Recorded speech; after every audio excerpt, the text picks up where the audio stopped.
Pa, masyado pang bata si Chris para pag-usapan ng tungkol sa kasal. Na hindi pa nga siya tapos ng masterals niya. So you should stop setting him with different women. Narinig ng babae na wika nga ng amo nila, ng nanay niya. Habang tahimik na inihahapag nga sa mesa, ang dinner na hinanda nga nila para sa pamilyang pinagsisilbihan nila. Come on, Carlos. Kami nga ng mama mo, 18 taong gulang lang, nung ipinagkasundo at saka ipinakasal ng mga magulang namin. Nasa edad na si Chris para isipin ang ganitong mga bagay. After all, siya ang magmamana ng negosyo natin. Ayoko naman na lumisan sa mundo na hindi nakikita ang magiging apo ko. Wika naman ang matandang lalaki. Saka, hindi ko naman siya pinipilit. I just want him to meet some fine woman from well-known families. At tignan kung may mapupusuhan ba siya. He's already what? Almost 23. Pero, ni isa wala pa siyang naipakilalang girlfriend sa atin. Dagdag pa nga nito, bahagyang nakaramdam ng kirot sa dibdib ang babae dahil doon. Siya nga pala si Bianca Santiago, 20 taong gulang at kasalukuyang nasa ika-4 na taon sa kolehiyo sa kursong Political Science.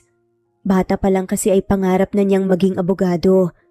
Lumaki siya sa isang maliit at liblib na isla sa Pangasinan at bago tumuntong sa kolehiyo ay napagpasyahan nila ng mga magulang niya na lumuwas pa Maynila para dito makipagsapalaran at dito maipagpatuloy ang pag-aaral. Hindi naging madali, lalo na't nakita niyang mahirapan ang ama sa pamamasukan ng iba't ibang trabaho, pero pilit nilang kinaya bilang isang pamilya. Ang nanay niya ay natanggap bilang isang kasambahay sa pamilyang Lim.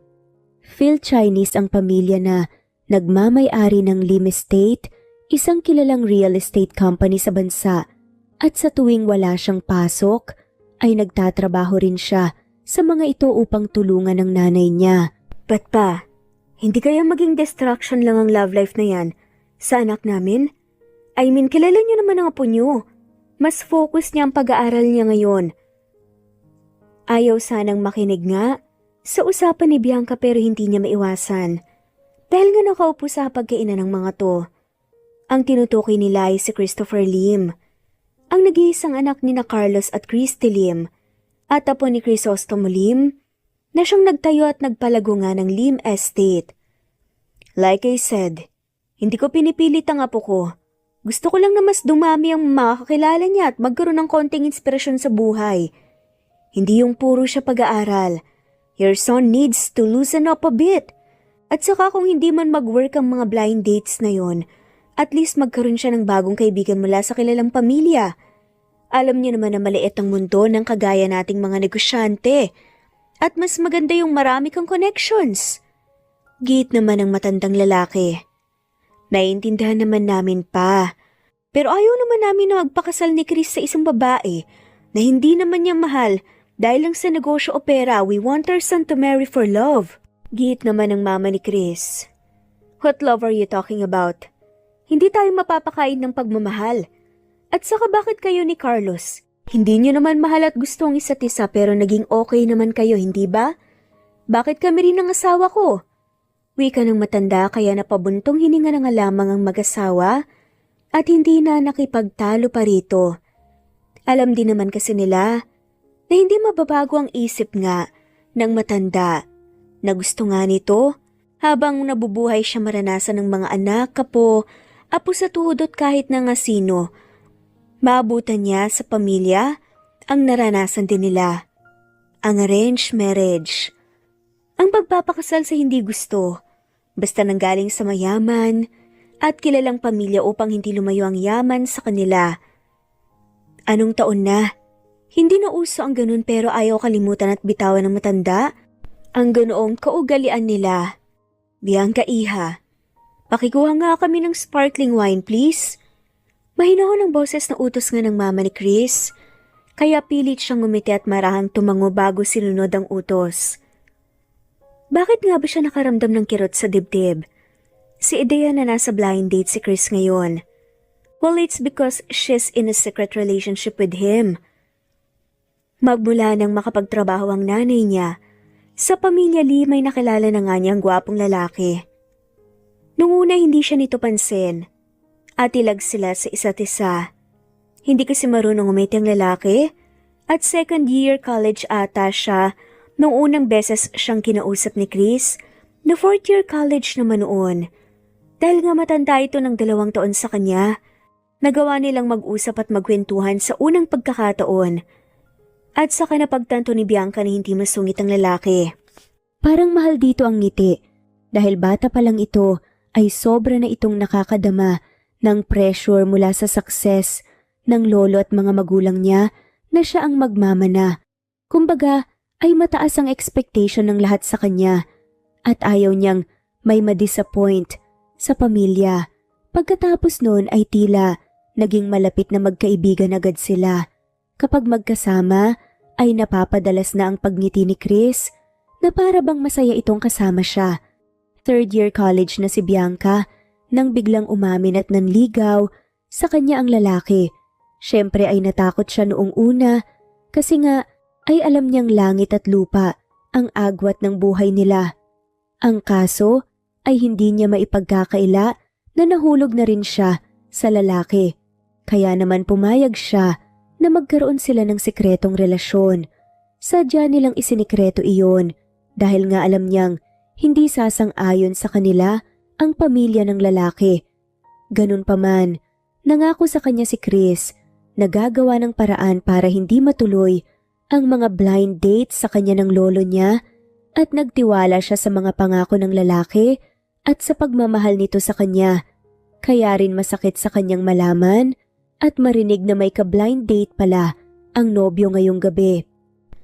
Anak, huwag kang nakikinig sa usapan ng mga amo natin. Mabuti na lang hindi ka nila napansin, baka mapagalitan ka ni Don Crisostomo. Kilala mo naman ang matandang yun. At may pagkabugnutin pa. Bulong nga ng nanay ni Bianca nang makabalik siya sa kusina, kaya marahan siyang tumango. Opo nay, pasensya na po. Sagot na nga lamang niya. Sige na't dalhin mo na ang wine sa kanila. Wika pa nga nito kaya yun ang ginawa niya. Saktong pagkabalik niya sa hapag, nakita niyang dumating si Chris. Agad siyang nakaramdam ng excitement sa ideya na maaga itong muwi mula sa date. Pero ang excitement na yun ay agad ding nawala nang makita na may nakasunod ditong magandang babae. Chris, iho, ang aga niyo atang nakauwi. Nakangiting tanong nga ng matanda. Yes, lo. We've decided na dito na lang kumain ng dinner kasama kayo. We have an announcement to make. Seryosong sagot ng lalaki. Is that a good news? Malawak ang iting tanong pa ng matanda. We are getting married. Walang prenong sagot pa nga ng lalaki na ikinagulat ng lahat. Wait, what? Gulat na tanong ng mama nito. Then that's what I call a news. Malawak ang iting wika naman ng lolo nito. Dala ng labis na gulat na bitawan naman ni Bianca ang hawak na wine. Dahilan kung bakit nabaldog nga ito sa lapag at nabasag. Kaya napatingin sa kanyang lahat maging si Chris na agad namang umawang ang bibig at saka lang siya napansin doon. Tonta! Quit that mess now! Sisirain mo pa talaga ang masayang gabi namin? Sigaw ng lolo nga ni Chris sa kanya. Pasensya na po kayo. Agad na paghingi naman niya ng paumanhin. Tapos ay nagmamadali siyang bumalik sa service area ng bahay para kumuha ng panlinis kahit pa nanginginig nga ang buong katawan dahil sa nalaman. Ano bang nangyayari sa'yo ha? Tanong nga ng nanay niya. Pasensya na po nay, medyo nahilo lang po ako. Sagot nga niya. O siya sige, magpahinga ka na muna at ako nang bahala dito. Wika ng kanyang ina kaya tumango siya at nagmamadaling pumunta sa maid's quarter.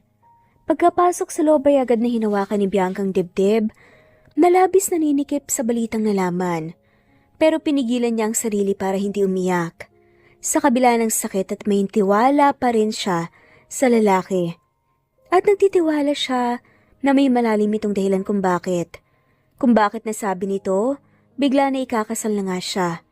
Are you okay? Narinig niya ang tanong ng mababang boses kaya agad siyang napalingon at nakita nga si Chris na sinundan pala siya. Ikakasal ka na? Sobrang hina ng boses na tanong niya. Mariin namang napapikit ang lalaki tapos napabuntong hininga at sa pagmulat nga nito ng mga mata ay mapait siyang umiti bago marahang tumango. Kailangan. Napapaus ang boses na bulong nito. Ano? Anong kailangan na sinasabi mo? Akala ko ba gagawa ka ng paraan para hindi matuloy ang mga blind dates na sineset ng lolo mo sa'yo? Pero bakit bigla ka na lang ikakasal? Akala ko ba gagawa ka ng paraan para sa atin? Kung magpapakasal ka, paano na tayo? Paano ako? Puno ng pait na tanong niya. I'm sorry. I just realized na tama pala ang sinabi mo sa akin nung una. Itong meron tayo, it's never going to work. Nahihiyang saad pa nga ng lalaki. Kasi anak lang ako ng katulong niyo, ganun ba? Puno pa rin ng pait na bulungan ni Bianca. No, Biancs, hindi sa ganun. Gate ng lalaki. Eh ano? Nainis na tanong niya. Narinig ko sa lolo, nakausap ang pinsan niya. He is considering na ipamana ang Lim Estate sa apo ng pinsan niyang yun. Especially consistent honor student, cum laude. At ngayon ikakasal na siya sa isang kilalang businesswoman. Hell, hindi ako pwedeng pumayag na mapunta lang sa third cousin ko ang negosyong pinaghirapan din ng mga magulang ko. So I had to do this. May halong lungkot nga ang mata. Napaliwanag pa nga nito kaya marahang tumango si Bianca. Eh di lumabas din ang totoo. Na dahil anak lang ako ng kasambahay niyo. At hindi nang galing sa mayamang pamilya. Sagot niya kaya umawang ang bibig ng lalaki. Sa huli mas importante pa rin sa'yo ang estado at pera. Alam mo, hindi ko pa rin maintindihan kung ano ang meron sa inyo ng pamilya mo at sa arranged marriage na yan. At ang akala ko iba ka, pero mali pala ako. Dagdag pa nga nito. Biancs, wag naman ganito, please. Anong wag naman ganito? Naririnig mo bang sarili mo, Chris? Puno ng inis na wika pa nga niya. Alam mo, siguro nga mas makabubuti ito kasi ayoko rin naman na pampunta sa tao na hindi naman ako kayang piliin at ipaglaban hanggang sa huli. Kaya maghiwalay na tayo. Mariing saad pa nga niya. Wait, what? Gulat at nalilitong tanungan ng lalaki. Doon din naman pupunta ang lahat, di ba? Kasi ikakasal ka na. At hindi ako tanga para pumayag na maging kabit mo. Kayo unahan na kita. At least masave ko man lang ang ego at pride ko. Kaya ako nang makipaghiwalay sa'yo para hindi ka na rin mahirapan pa. Puno ng tapang na wika niya. Kahit pa ang totoo parang dinudurog nga ang puso niya ng dahil sa sakit. Si Chris ang una niya sa lahat ng bagay kaya hindi nakakapagtaka na sobrang nga siyang nasasaktan ngayon. Pero pinipilit nga niyang hindi maging mahina sa harap ng lalaki. Pinipilit niyang magpakatatag. Chris, what are you doing here? Pinapatawag ka ni lolo at ng mga magulang mo. Marami pa raw kayong kailangang pag-usapan. Narinig nilang wika ng babaeng kasama ni Chris. Bago pa makasagot nga ang lalaki kaya sabay silang napalingon dito. May inutos lang po sa akin si Sir Ma'am. Sige na po sir, ako na pong bahala sa inuutos niyo. Agad na pagsisinungaling naman ni Bianca at pilit na nga lamang nangumiti. Sa kabila ng sakit na pinaramdam sa kanya ng lalaki, ay mas nangibabaw pa rin sa kanya ang pagmamahal at protektahan nito. Hindi niya nilaglag ang lalaki sa naging relasyon nila. Kasi ayaw din naman niyang makagulo. I'm really sorry, Biancs. Sobrang hina nga at lungkot ng boses ni Chris. Bago tumalikod na tumalis kasama yung babae. Nang wala na sila, ay saka nagunahan sa pagtulo ang luha sa mga mata ni Bianca. Kaya naman ng araw na yon ay nagpasya siyang hindi na bumalik sa mansyon ng mga Lim kahit pa doon pa rin nagtatrabaho ang nanay niya. Ang kaso, mukhang hindi pa tapos ang tadhana na pahirapan siya. Ilang araw kasi, pagkatapos ng mga pangyayaring iyon, ay biglang inatake sa puso ang nanay niya, dala ng labis na init ng panahon at pagod, dahilan ng pagkawala ng buhay nito. Wala si Chris noong araw na nangyari iyon dahil nagbabakasyon ito kasama ang fiancé niya at napagkasunduan ni na Bianca at ng tatay nito na bumalik sa iniwang probinsya para doon iburol at ilibing ang ina, para doon magsimula ulit ng panibagong yugto sa kwento ng buhay nila. Makalipas ang 6 na taon, Tay, Napansin niyo po bang mga bata? Nakakunot ang noo nga na tanong ni Bianca sa tatay niya na inaayos ang lambat sa bangka at naghahanda pa na pumalaot nga at mangisda. 5:00 pa lang yun ng madaling araw at maaga nga silang nagising dahil ipaghahanda na nga ng agahan ni Bianca ang pamilya at maghahanda pa rin sa pagpasok nga sa paaralan ng kambal na anak. Hindi man ang akala ko natutulog pa sila. Sagot naman ng ama niya. Ang mga batang yun talaga, kahit na kailan ang kukulit. Giit nga niya, kaya mahinang natawa ang ama. Hayaan mo ng mga apo ko anak. Maaga pa naman at saka wala namang mangyayari, hindi maganda sa kanila dito sa isla. Wika nga ng tatay niya. Kaya mahina na nga lamang siyang napabuntong hininga.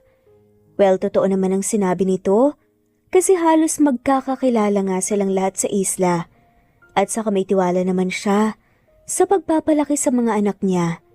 Kahit na bata pa ang mga to ay matalino ang mga to at alam niyang hindi sila gagawa ng hindi maganda. Teka, papalaot po ba kayo? Wag na po muna tay. Ang lakas ng ulan kagabi at hindi pa gaanong maganda ang panahon. Nagala lang saad nga niya nang mapansin ang ginagawa ng ama. Sa tingin ko hindi naman ulit uulan. At saka mabilis lang ako para lang hindi masayang ang araw. Sayang din kasi ang mauhuli at kakainin natin kapag nagkataon. Wika ng ama kaya marana nga lamang siyang tumango. Sige po tay. Hahanapin ko lang po sila saglit sa labas kasi kailangan na rin nilang maghanda para sa pagpasok sa eskwela. Nakahanda na po ang agahan sa hapag. At kape na rin po kayo doon. Saad nga niya kaya nakangiting tumango ang ama. Salamat anak. Nangakmang maglalakad na nga sana si Bianca upang hanapin ang mga bata, ay agad siyang natigilan ng marinig ang malakas na sigaw ng mga to at nang makita ang mga ito na tumatakbo palapit. Mga patay! Mama, may patay po! Lolo, tatay, may patay po! Sigaw nga ng dalawang bata tapos si kapwa na hinihingal pa nga nang makalapit nga sa kanila. Anong patay ang sinasabi niyo? Tsak bakit ba basta na lang kayo maalis at lumabas ng ganito kaaga ha? Mama, may patay po doon! Sigaw naman ng batang lalaki. Mama, alam niyo po, pogi po yung patay. Segunda naman ng batang babae kaya napangiwi siya. Kayong dalawa, hindi nakakatuwa ang biro niyo ha? Ang mabuti pa bumalik na tayo sa loob ng bahay para makakain na kayo ng agahan. Hindi po mama, promise po may patay po doon. Pangungulit naman ng dalawang bata kaya muling kumunot ang noon niya. Halika po mama, papakita po namin sa inyo. Dagdag pa nga niya. Bago pa siya nakasagot, ay sabay nang hinawakan ng mga bata ang magkabilang kamay niya at hinila na siya ng mga ito. Kaya wala na siyang nagawa sa huli kung hindi ang sumama. Maging ang tatay niya ay bumaba ng bangka para sumunod sa kanila.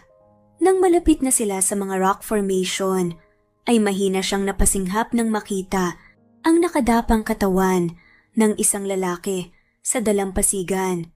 Mabilis pa sa 4:00 na tumakbo sila palapit dito nang akmang hahawakan sana ng tatay niya ang katawan ng lalaki ay mabilis niya itong pinigilan.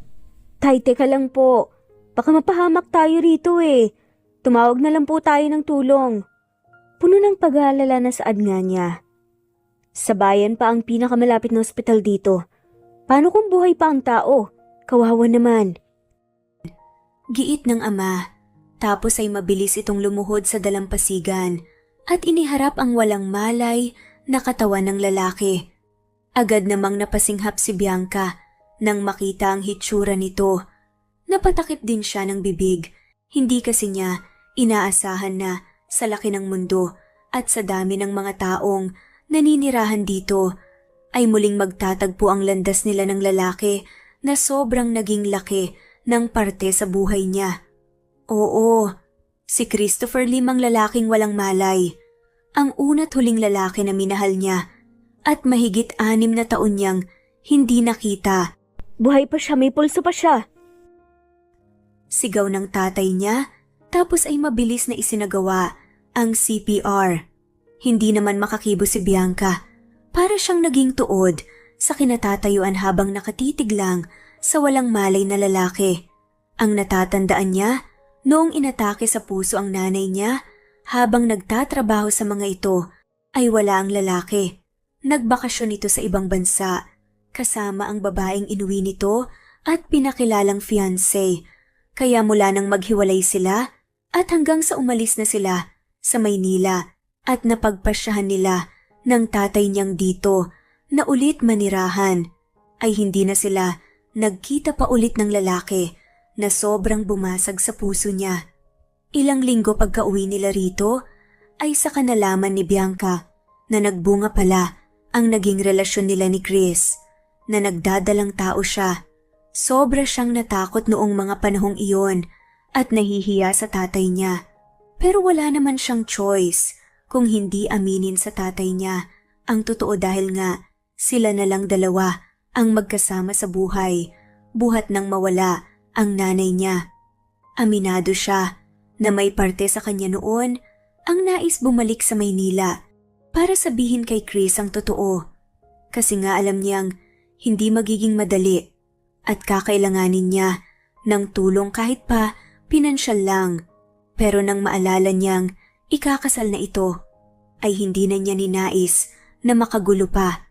Kaya napagpasyahan niyang akuin na lang mag-isa ang responsibilidad. Hindi naging madali, pero kinaya naman niya sa tulong na rin ng tatay niya. Hanggang sa isinilang nga niya ang dalawang anghel na nag-udyok sa kanyang magpatuloy sa buhay kahit pa sobrang hirap at sakit ng mga pinagdaanan niya noon mula sa paghihiwalay nila ni Chris at pagkawala ng nanay niya.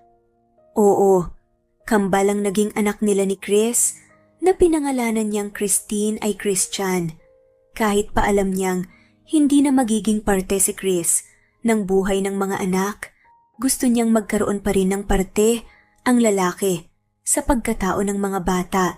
Kaya naman isinunod niya ang pangalan ng mga ito sa pangalan ng lalaki. Kaanak na, kikinig ka ba ha?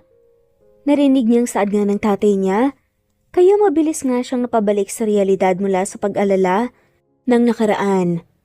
Po? Kulat na tanong pa niya. Ang sabi ko, tulungan mo kong alalayan ng lalaking to at dalhin pa uwi sa bahay natin, bilis. Aligaga na wika pa nga ng tatay niya. Sa kanya napansin na nagkaroon na pala ng malay ang lalaki, pero sobra itong nanghihina at tila wala sa sarili. Nanginginig man ang katawan, ay mabilis siyang lumapit at tinulungan nga ang ama na buhatin ng lalaki. Sobra silang nahirapan sa laki at bigat ng katawan nito, pero nang makarating sila sa bahay ay dali-dali nila itong inihiga sa papag na nasa sala, ang papag na tinutulugan ng kanyang ama. Inaapoy siya ng lagnat. Mamaya pa magbubukas ang health center dito dahil masyado pang maaga. Ang mabuti pa kumuha muna tayo ng tuyong damit na ipapalit sa suot niya. Utos ng tatay niya, kaya mabilis siyang tumango. Nang akmang tatalikod, na sana siya ay agad siyang natigilan nang maramdaman mainit na kamay na humawak sa kamay niya. Nang napatingin siya sa lalaki, ay nakita niyang nanginginig ang katawan nito sa ginaw at nakatitig sa kanya gamit ang mapupungay na mga mata kahit patila wala ito sa sarili. Bianca, sobrang hina ng boses na bulong pa nga nito, kaya bahagyang umawang ang bibig niya. Maging ang tatay ni Bianca ay tila nalito kung bakit tila kilala ng lalaking anak. I'm sorry, Biancs. I miss you. Utal at sobrang hinang dagdag pa nga nito kaya napasinghap siya. Hindi pa siya nakakabawi sa gulat, ay nawalan na ulit ng malay ang lalaki at nakatulog. Kaya naman, dali-dali na siyang kumuha ng damit na pansamantalang ipapasuot sa lalaki. Magkatulong nilang inasikaso ng ama ang walang malay at nilalagnat na si Chris hanggang sa medyo bumaba nga ang lagnat nito. Anak, meron ka bang gustong sabihin sa akin? Mababa ang boses na tanong nga ng tatay ni Bianca. Pagkasikat nga ng araw, nang lapitan nga niya ito sa munting terasa ng bahay. Naihatid na nga ni Bianca ang kambal sa eskwelahan. Si Chris naman natutulog pa rin at nagpapahinga sa papag. Po? May halong kaba na tugon naman niya sa ama. Napansin ko na parang nagulat ka kaninang makita mong lalaking yun. Tapos binanggit niya ang pangalan mo kanina. Kaya alam kong kakilala mo siya. At alam mo, sa totoo lang, habang tinititigan ko ang mukha niya, nakikita ko sa kanya ang mga apo ko. Kaya gusto kong malaman kung sino ba talagang lalaking yun. Dagdag pa nga nito. Mahinang, napabuntong hininga si Bianca sa tanong. Hindi kailanman nakilala ng tatay niya si Chris, kasi ay hindi naman ito nagagawi sa mansyon ng mga Lim noon, kahit pa doon sila nagtatrabaho ng nanay niya. At noong nalaman niyang nagdadalang tao siya, pangalan lang ang nabanggit niya rito. Anak po siya ng mag-asawang Lim na naging amo namin ni Mama noon. Mababang boses na sagot niya na parabang sapat na yun para sabihin nga sa amang totoo. Ang ibig mong sabihin siya si Christopher Lim? Ang ama ng mga apo ko? Paninigurado pa nga ng tatay niya kaya napalunok siya ng laway bago marahang tumango. Ano ang balak mong gawin ngayon? Sasabihin mo ba sa kanya o sa mga batang too? Tanong nga ng tatay niya pagkaraan ng ilang minutong katahimikan. Hindi ko po alam, tay. I mean, kayo na rin po ang nagsabi na kamukhang kamukha niya ang mga bata. Sa totoo lang, hindi pa rin po ako makapaniwala na magkikita pa kami ulit. Sa tingin niyo po ba magagawa ko pang itagong totoo? Puno ng takot na tanong niya. Anak, ang tagal ka nang kinukulit ng mga anak mo tungkol sa ama nila. At sa laki ng mundo, dito pa talaga inadod ng katawan ng lalaking yan. Hindi natin alam kung anong nangyari sa kanya. Pero hindi ba parang tadhana na rin mismo ang naglalapit sa inyo ng mga bata sa kanya? Mahinahong sad ng tatay nga niya, kaya hindi siya nakasagot at napaisip dahil doon. Maniwala ka, hindi ko siya kailanman nakilala noon. Pero nagalit ako sa kanya base sa kwento mo. Pero isipin mo na lang na hindi lang siya ang pinagkakaitan mo ng katotohanan, maging ang mga bata na rin. Dagdag pa nga nito. Pero tay, kasal po siya. Paano kung makagulo po kami ng mga bata sa buhay niya? Ayoko pong mamulat ang mga bata sa magulong buhay. Wika pa nga niya. Naiintindihan ko ang punto mo. Pero karapatan pa rin nilang malaman ang totoo. Ngayon kung tatanggapin niya ang mga bata, mabuti. Kung hindi, walang magbabago. Pamilya pa rin tayo. Siguro, masasaktan ng mga bata pero darating ang araw na maintindihan din nila. Malumanay ang boses na saad pa nga nito kaya tipid na nga lamang siyang ngumiti at tumango.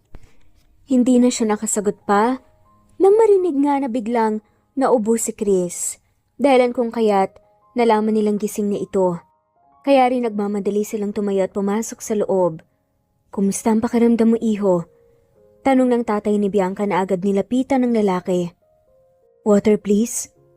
Tila uhaw na uhaw nga na sagot ng lalaki kaya nagmamadaling kumuha ng isang basong tubig si Bianca. At nang lumapit siya sa lalaki para iabot ito, ay nakita niya ang gulat sa reaksyon ng lalaki. Bianca, banggit nito sa pangalan niya. Uminom ka muna ng tubig. Wika nga ni Bianca at inalalayan pa nga ito na makainom. Ikaw ba talaga yan? Mahinang boses nga na tanong ng lalaki. Hindi nakasagot si Bianca pero nanatili siyang nakatitig sa mga mata ng lalaki. At kahit pa maraming taon nang lumipas, pakiramdam niya ay nalulunod pa rin siya, gaya ng dati. Maliban sa ilang mapasa, wala ka namang sugat.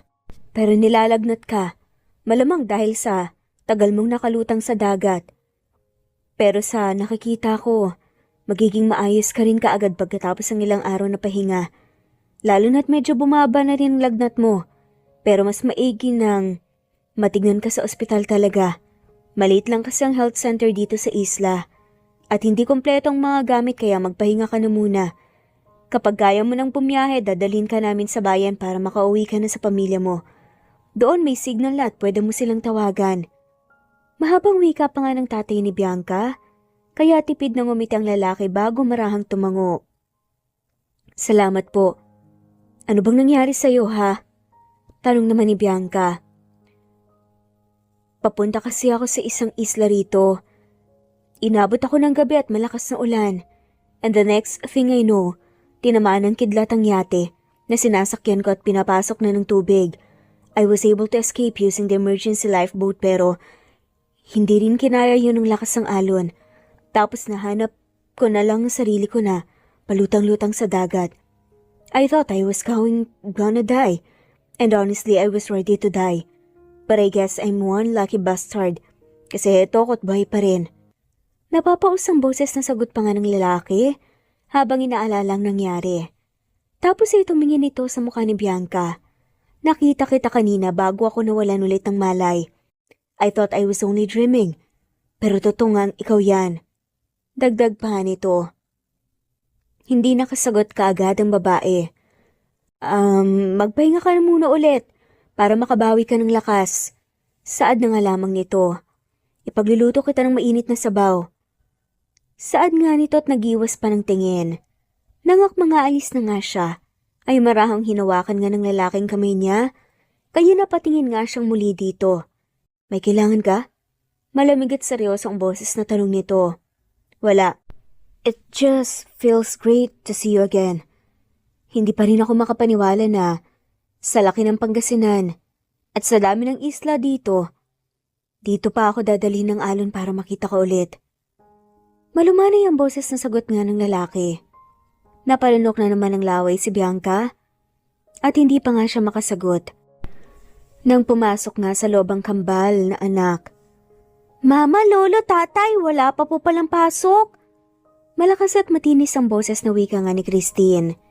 Pinauwi po kami kaagad, nasira po kasi yung bubong po ng ibang classroom sa lakas ng ulan kagabi.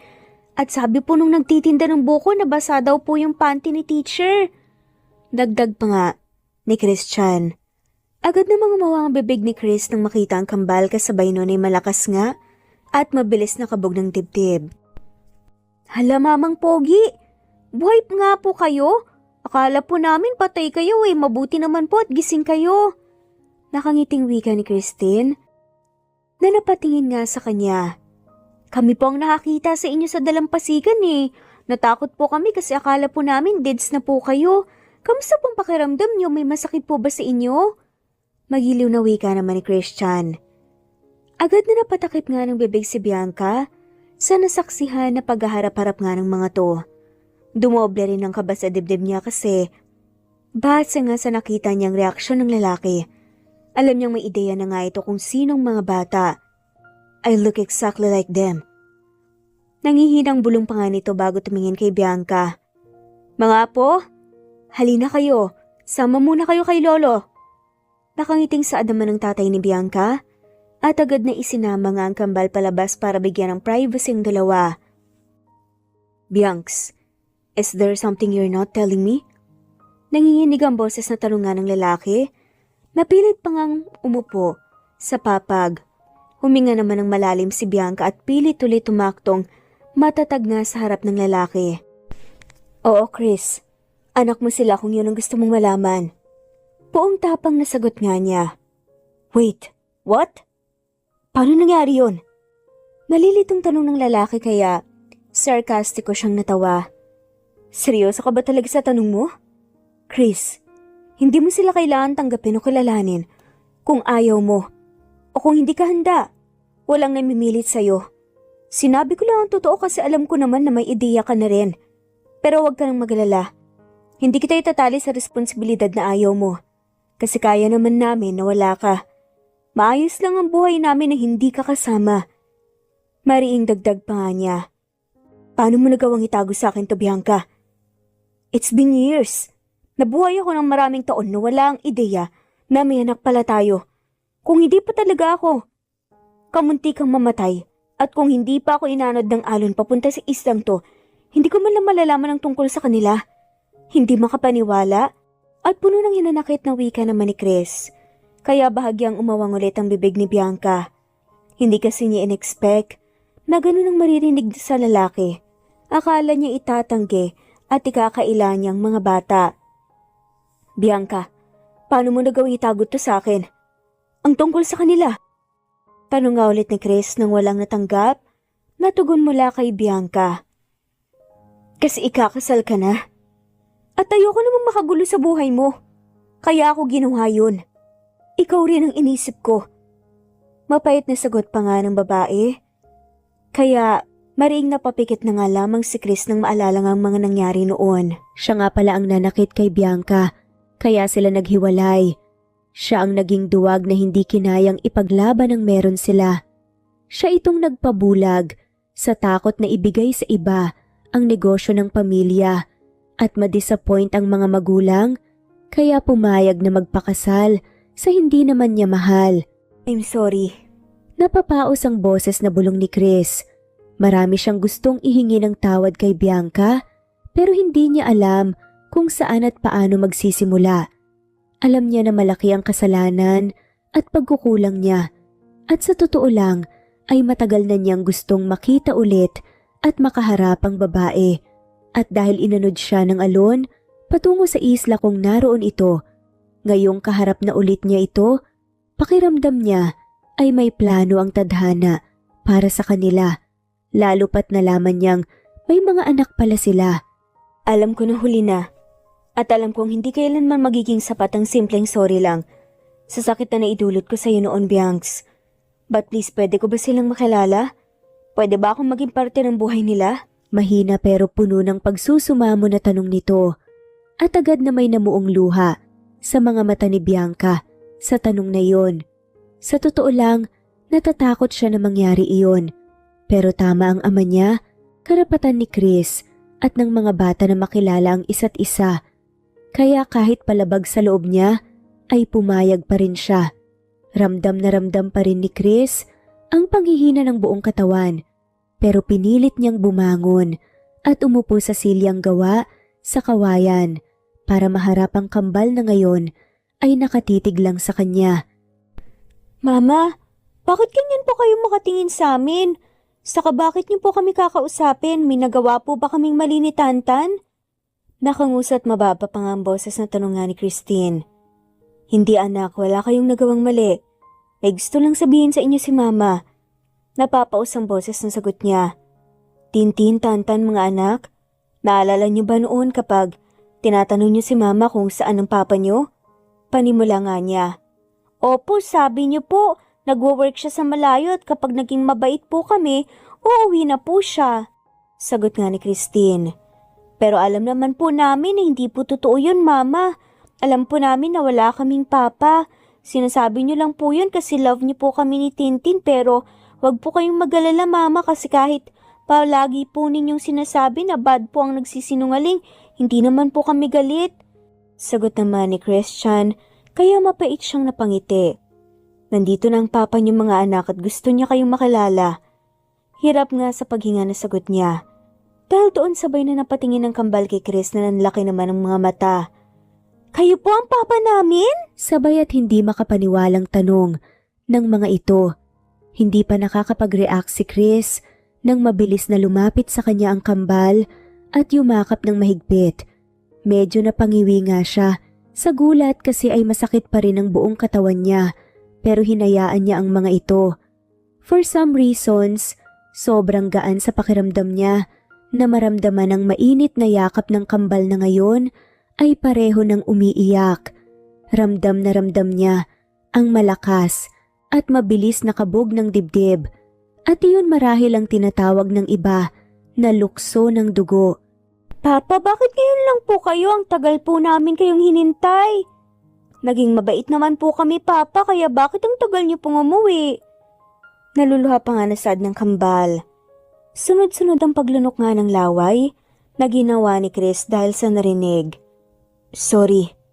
Puno ng pait na bulong niya maya-maya pa kasabay ng pamumunga rin ng luha sa mga mata niya. Sorry kung ngayon lang si Papa. Sorry kung lumaki kayo na wala ako sa tabi niyo. Sorry kung wala akong nagawa para sa inyo. Patawarin niyo si Papa. Emosyonal na bulong nga niya habang yakap ang mga to. Halo-halong emosyon ang nararamdaman niya ng mga sandaling yun pero isa lang ang sigurado. Hindi na kailangan pa ng paternity o DNA test kasi alam at ramdam niya na anak talaga niya ang mga bata. Hindi naman po kami galit, Papa eh. Happy nga po kami na nandito na po kayo. Wika pa nga ni Christine. Basta Papa, promise niyo po na hindi niyo na po kami iiwan ulit ha. Mas magiging masaya po kami kapag kasama po namin kayo eh. Dagdag pa nga ni Christian. Hindi na ako mawawala ulit. Babawi si Papa sa inyo, ibibigay ko sa inyo ang lahat, ang buhay na deserve nyo. Sagot naman niya. Hindi alam ni Chris kung gaano niya katagal na yakap ang kambal, pero para bang ayaw na niyang pakawalan pa ang mga ito. Si Bianca naman ay nanatiling tahimik sa gilid, pero emosyonal din habang pinapanood ang mag-aama. Hindi rin kasi niya inakala na darating ang panahong ito na makikita niyang magkakayakap ang mag-aama. Noong araw na yon, kahit hindi pa rin talaga okay si Chris, ay pilit niyang kinilala ang mga bata. Ang birthday ng mga ito, palayaw, mga paborito, at inalam din niya ang klase ng buhay na meron sila sa isla. Sa totoo lang, sobra siyang nalungkot at nakaramdam ng awa nang malaman ang klase ng buhay na meron sila rito. Pero halata na napalaki ni Bianca ng maayos ang mga bata kasi ay namana ng mga ito ang pagiging positive ng ina. Sa sumunod na araw naman, kahit na hindi pa talaga okay si Chris, ay nagpahatid na siya sa bayan para makauwi kasi ay marami na daw itong nakaligtaang gawin sa trabaho. Kaya naman, inihatid siya ng mga ito. Nasaan na daw ang sando mo, iho? Tanong nga ng tatay nga ni Bianca. Maya-maya pa habang naghihintay sila. They'll be here in a minute now. Nakatawag naman na po ako sa kanila kanina. Magalang na sagot niya bago nagpa siyang ibalik ang keypad ng cellphone ni Bianca. Ipinahiram nga sa kanya para nga makatawag siya. Tinanggap naman niya ng babae pero wala siyang nakitang reaksyon mula rito. Salamat nga po pala ulit sa pagtulong sa akin. Dagdag pa niya. Wala yon kahit pa sino namang taga-isla ang makakita sa'yo ganong kalagayan. Tiyak na tutulungan ka rin nila. Saka mabuti na lang nakita ka ng kambal. Sagot na nga man ni Bianca. Kaya nakangiting tumingin si Chris sa mga anak na ngayon ay parehong nakakalong nga sa kanya habang nakaupo sila sa isang silya. Ito po siguro ang rason kung bakit tinanod ako ng alon papunta sa isla nyo. Para makita at makilala kong mga bata. Pero utang ko pa rin po sa inyo ng pamilya niyo ang pangalawang buhay ko at tatanuhin ko po yung malaking utang na loob. Dagdag pa niya. Kung makapagsalita ka naman parang hindi na tayo magkikita. Bakit wala ka na bang balak na bumalik? Pero pa nga ng tatay ni Bianca kaya agad na nakaramdam ng takot ang kambal. Papa, hindi na po kayo babalik? Iiwan niyo na po ba kami ulit?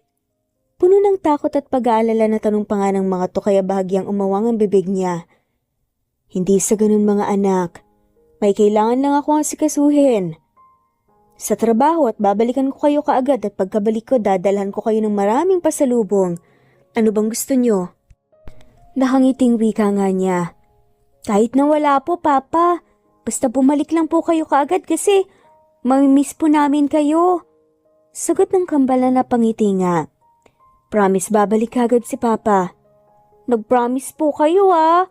Sabi po ni Mama dapat tinutupad ang promise kasi kapag hindi po tinupad ibig sabihin nagsinungaling na at may sinungaling. May meet and greet daw po sa impyerno. Nakangusong wika nga ni Christine kaya mahina siyang natawa. Oo mga anak, promise babalik ka agad si Papa.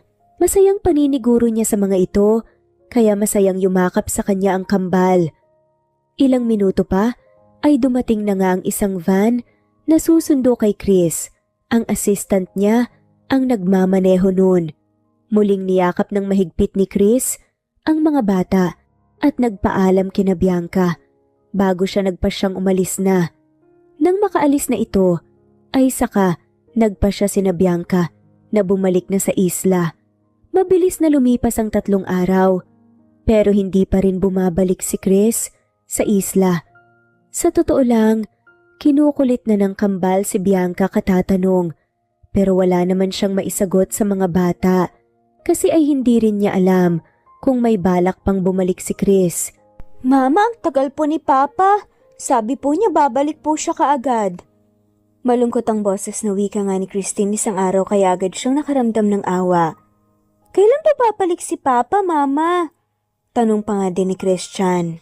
Gusto sana niyang sabihin na huwag na silang umasa kasi ay kilala niya si Chris bilang isang tao na hindi marunong tumupad ng pangako pero hindi niya magawa Kung ano man kasi ang nakaraan nila ni Chris, ay alam niyang labas ang kambal doon.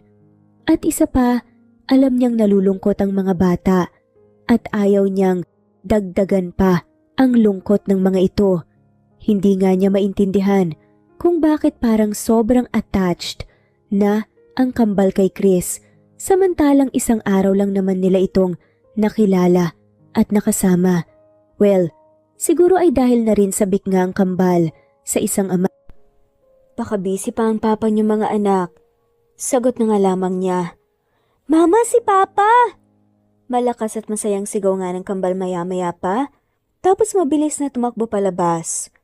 Nang mapatingin siya sa labas nakita niya ang paparating na yate at nakatayo sa harap noon si Chris, na ngayon ay malawak ang ngiti at kumakaway sa kambal. Papa, bakit ang tagal niyo pong bumalik? Akala po namin hindi na po kayo babalik eh. Wika pa nga ng kambal, pagkababa na nga masayate na nagpakarga nga sa lalaki. Wala namang hirap na binuhat nga, sabay nga ni Chris ang kambal. Pwede ba naman yun? Hindi pa nag-promise si Papa na babalik ka agad pagkatapos ko ng mga gawain ko? Medyo natagalan lang pero heto na ako. Nakangiting sagot nga niya. Oo nga pala, maraming dalang pasalubong si Papa sa inyo. Dagdag pa nga nito. Napangiwi naman si Bianca nang makita ang kahon-kahon na dala ni Chris na ibinababa ng mga kasama nitong tao. Hindi pa siya nakakapag-react, ay dinaanan at nilampasan na siya nang nakangiting si Chris na buhat ang kambal para pumasok sa bahay. Kaya sumunod na lang ulit siya sa mga ito. Bakit ang dami ng mga kahon, iho? Anong mga yan? Tanong ng tatay ni Bianca. Mga bagong gamit po para sa inyo ng mga bata. May mga damit, sapatos at gadgets. Tapos may groceries din po para may stock din po dito sa bahay. Bumili rin po ako ng mga kama para medyo komportable. Ang pagtulog sa papag. Tsaka may bagong TV rin po tsaka ref. Nakangiting sagot ng lalaki kaya literal na napanganga si Bianca. Sinong nagsabi sa'yo na bumili ka ng mga ganyan at dalhin dito? Nakakunot ang noon na tanong pa nga ni Bianca. Bakit? Sobra ba to? Hindi naman na. Sad pa nga ni Chris. Hay nako, hindi. Kulang pa. Sarcasticong sagot nga ni Bianca. Really? Anong kulang para may ipapadala ko na? Wala sa sariling tugon ni Chris. Nahalatang hindi nakuha ang sarcasm kaya napanganga na nga lamang si Bianca. Chris naman, hindi namin kailangan ng lahat ng yan. Gate niya tagad namang napatango si Chris sa narinig. I know. It's just that matagal ko nang hindi nakilala at nakasamang mga anak natin at gusto ko lang na makapag-provide kahit na papaano. Kahit na maliit na bagay lang para lang kahit konti ay maging komportable ang buhay nila. Hindi sa sinasabi kong hindi komportable ang buhay na meron kayo rito. Gusto ko lang na mas maging komportable pa. Itong ref magagamit nyo yan para sa mga nahuli nyong isda. Yung TV, for entertainment para hindi kayo gaanong mainip dito. Yung mga kama para medyo komportable sa pagtulog. Hindi rin naman masasayang ang stocks ng pagkain. Paliwanag pa nga ng lalaki. At yung mga gadgets? Tapos kilay na tanong pa nga niya. Well, magagamit ng mga bata sa pag-aaral nila. Ipapaalala ko lang sa'yo na walang signal dito sa isla. Gate niya kaya napangiwi ang lalaki at peking tumawa. Game na muna sa ngayon. Hindi bale gagawa ako ng paraan para magkalinya ang internet. Sagot nga ni Chris kaya napailing na nga lamang si Bianca. Akmang magrereklamo pa nga sana siya, pero hindi na nga niya nagawa pa ng marinig ang excited na sigaw ng kambal dahil sa bagong gamit nila. See? Nagustuhan nila. Napapangiting saad pa nga ni Chris. Look, sobra ito para sa'yo, pero para sa akin hindi. Kasi ngayon pa lang ako nagsisimula na maging ama sa kanila. Kaya please hayaan mo lang ako na gawin ang makakaya ko para makabawi sa kanila. Ang gusto ko lang naman mapasaya ko sila. I promise hindi ko sila spoiled. At hindi ako gagawa ng bagay na ikapapahamak at ikakasakit ng loob nila. Mahinahong pakiusap pa nga nito kaya napahinga nga nang malalim bago tumango. Bahala ka nga. Tanging naisagot na nga lamang niya kasi sa totoo lang naiintindihan naman niya ang punto nito. Iho, bakit tumalis na yung yate na sinakyan niyo? Hindi ka sasabay sa kanila? Tanong ng tatay ni Bianca. Actually, gusto ko po sanang magstay muna rito sa inyo pansamantala. Kung ayos lang naman po sa inyo if it's not too much ask. Sagot nga niya. Sigurado ka ba? Hindi mo alam lang klase ng buhay na meron kami dito. Wika nga ni Bianca. Susubukan at pipilitin ko. Kahit gaano kahirap pa yan. After all, ito ang buhay niyo ng mga anak natin I think it's only fair na maranasan ko rin. The way mas mapalapit ako sa kanila. Nakangiting sagot nga nito kaya nagkibit balikat si Bianca. Ayos lang sa akin, iho. Pero magkatabi tayong natutulog sa papag dahil isa lang ang kwarto rito. Ayos lang ba yun sa'yo? Wika nga ng tatay ni Bianca kaya nakangiting tumango si Chris. Ayos na ayos po, tay. Basta makasama ko ang mag-iina ko. Nakangiting sagot niya. Kaya biglang naubos si Bianca. Basta kasama ko po ang mga anak namin ni Bianca. Bawi pa nga nito at peking tumawa. Sa mga sumunod na araw, walang ibang ginawa si Chris kung hindi ang bumawi sa kambal at makipagbanding sa mga ito. Totoo na hindi madali ang buhay sa isla at sobrang laking adjustment nun para sa isang kagaya niya na lumaki sa mayamang pamilya pero pinipilit niya at masaya naman siya. Walang iniisip na deadline sa trabaho, walang stress. Puro saya lang at gaan ng loob sa magandang isla na yon. Good morning po, Mama. Kain na po tayo agahan. Nakangiting bati nga ni Christian sa kanya. Isang umaga pagkalabas niya mula sa silid. Mama, si Papa po nagluto ng agahan. Marunong pong magluto si Papa. Masayang kwento naman ni Christine, kaya tipid na lang siyang ngumiti. Gusto sana niyang itanong kung nasaan ang papa ng mga ito, pero hindi na niya ginawa. Bagkus ay umupo na lang siya at sinabayan na sa pagkain ng agahan ng kambal. Nang matapos, ay hinugasan na niya ang mga pinagkainan. At nagpa siyang lumabas kasi alam nga niyang ilang minuto na lang ay darating na ang tatay niya sa pangingisda. At hindi nga siya nagkamali. Pagkarating kasi sa dalampasigan na nakita nga niyang paparting na ang bangka nito. Pero ang ikinakunot nga ng noon niya ay ang makitang kasama ang tatay niya, si Chris. Sumama kang mangisda? Tanong niya pagkarating at pagkababa nga sa bangka ng mga to. Yup, gusto ko kasing ma-experience. Ayaw nga akong isama ni tatay nung una kasi mahirap daw, pero nag-enjoy ako. Masayang sagot ng lalaki. Uy Bianca, hindi mo naman nabanggit na mayaman at gwapo pa lang mapapangasawa mo. Akala namin wala kang asawa. Nakangiti at tila kinikilig na wika ng isang kapitbahay nila. Sasagot nga sana siya na hindi nga niya asawa si Chris pero naunahan na nga siya ng lalaki. Salamat po. Malawak ang ngiti na sagot ng lalaki. Medyo marami ang huli anak. Kumuha ka na lang ng tanghalian natin dito. Sad ng tatay niya bago pa nga makapag-react kaya yun ang ginawa niya. Nagtabi siya ng isda na mailuluto sa tanghalian tapos ay magkatulong nga silang ibinenta ang iba. Napanguso na nga lamang si Bianca. Wala pa kasing ilang minuto ay naubos na nga ang tinda nilang isda dahil tumulong si Chris at pinilahan ito ng maraming mga babae na halatang kinikilig sa kagwapuhan ng lalaki. Ano iho, nakakapagod ang mangisda no?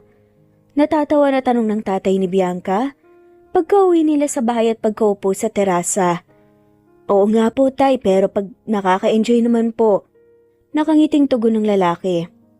Sus, nasasabi mo lang yan kasi hindi mo palaging ginagawa.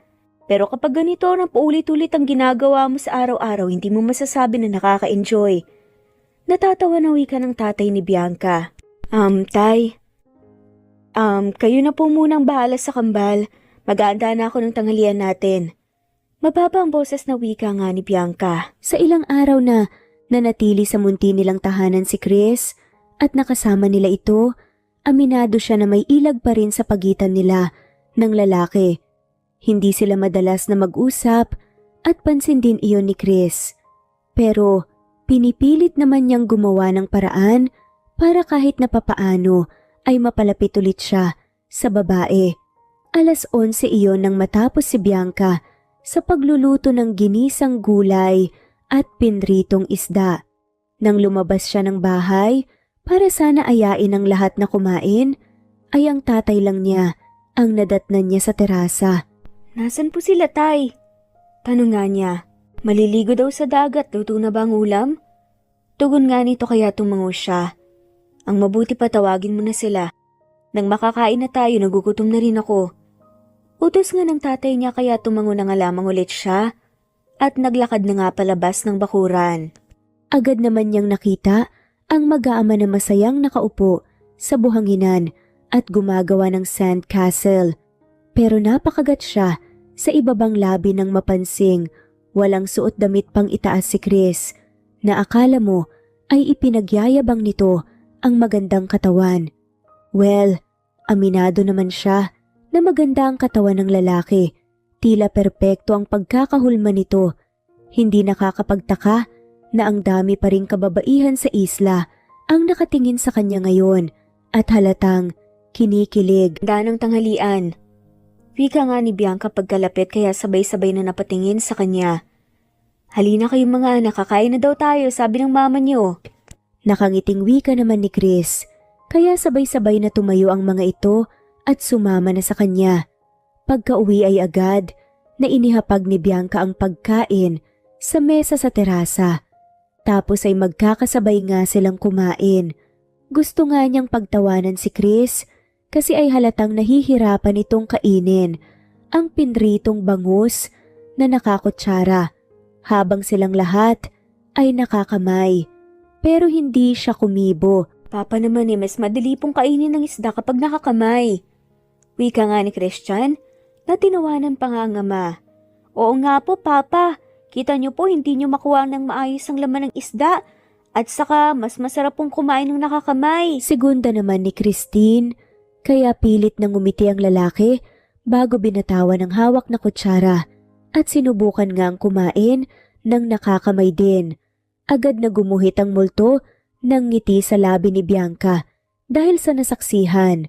Aminado kasi siya na kahit hindi pa talaga sila okay ng lalaki, ay nakita niya ang effort nito na makisama sa kanila.